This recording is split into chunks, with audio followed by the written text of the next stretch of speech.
ich geboren bin. Okay. So sah ich aus. Mein Lieblingsessen ist oder sind Palatschinken. Ja, das sind Palatschinken. Das sind französische. Ob ich Haustiere habe?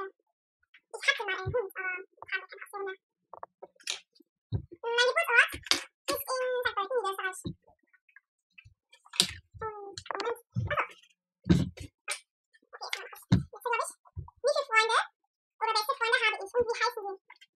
Mein bester Freund, den ich in der Schule kennengelernt habe, den ich schon 2 Jahre lang bin, also Ines, er heißt Lazar. Und die zweite ist ein Mädchen, sie heißt Rihanna. Und mein Spitzname ist Rihanna. Sie hat auch YouTube, die wir in New hast du.